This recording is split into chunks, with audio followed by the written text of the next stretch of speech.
बीवी बोली शौहर से कि अच्छा तो बतावा तो हमरा से कितना प्यार करे जाए। तो शौहर बोला देखो दिमाग खराब मत करो, फालतू बात मत करो। बोला हम समझ रहे हैं आप हमसे प्यार नहीं करते।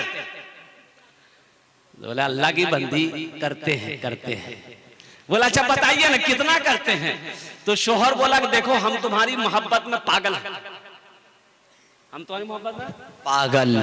तो बीवी बोली कि अगर हमारी मोहब्बत में आप पागल हैं तो अगर खुदा ना खास्ता आपसे पहले हम मर गए तो दूसरी शादी नहीं कीजिएगा ना। तो शौहर बोला पागल कुछ भी कर सकता है। अल्लाह से मोहब्बत करो, अल्लाह से लौ लगाओ, अल्लाह के करीब हो जाओ। और अल्लाह के करीब होने के लिए सबसे बेहतरीन रास्ता जो है, अमल है, वो है नमाज। वो क्या है? नमाज। क्या है? नमाज अल्लाह से करीब होने का सबसे बेहतरीन अमल है, सबसे बेहतरीन तरीका है। मेरे बच्चों, नौजवानों, नमाजों की पाबंदी करना।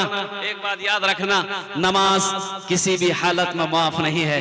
एक आदमी सुबह फजर की तहज्जुद की नमाज पढ़ने के लिए मस्जिद जा रहा था। अंधेरा था तो घर से निकला मस्जिद के लिए, तो रास्ते में ठोकर लगी, गिर गया तो कपड़ा भी खराब हो गया। और लौट कर घर आया, चेहरा साफ किया, फिर वजू बनाया, दूसरा कपड़ा पहना, फिर मस्जिद के लिए निकला। फिर रास्ते में ठोकर लगी, फिर गिर गया, फिर कपड़े खराब हो गए, फिर दोबारा घर में आया, फिर गुस्ल किया और फिर दूसरा कपड़ा पहना, फिर मस्जिद के लिए निकला। जैसे ही घर से बाहर कदम रखा, देखा ये एक आदमी चिराग लेके खड़ा है। बोले रे बाबा तू क्या रे? बोला चलिए मस्जिद पहुंचा दे रहे हम। मस्जिद, उस रोशनी में ये आदमी मस्जिद पहुंचा, नमाज अदा किया, देखा वो आदमी चिराग लेके मस्जिद के दरवाजे पे खड़ा है। मस्जिद से नमाज पढ़ के ये आदमी निकला, फिर चिराग दिखाते हुए घर पहुंचाया। तो ये आदमी बोला कि बाबू तुम तो बहुत अच्छा आदमी हो, तुम्हारी वजह से हम मस्जिद के नमाज पढ़ लिए, नहीं तो दो बार हम गिर गए। ए बाबू तोर नाम की छोरे? बोला हमार नाम है शैतान। क्या नाम है? बोला शैतान। अरे शैतान तो नमाज से रोकता है, तुम हमको मस्जिद पहुंचाए। तो शैतान बोला कि इसमें मजबूरी है। दरअसल बात यह है कि पहली मर्तबा जब आप घर से निकले, आपको ठोकर लगी, गिर गए, तो फिर लौट कर आप आए, तो आपके गिरने की वजह से अल्लाह ने आपकी सारी जिंदगी को, गुनाहों को माफ कर दिया।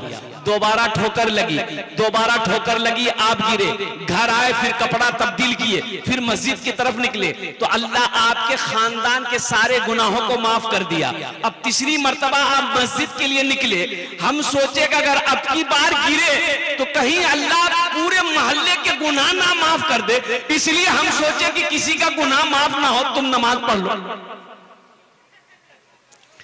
तबीयत गम से घबराए,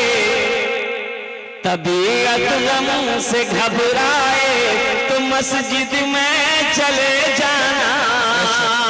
तबीयत गम से घबराए तो मस्जिद में चले जाना। तबीयत गम से घबराए तो मस्जिद में चले जाना।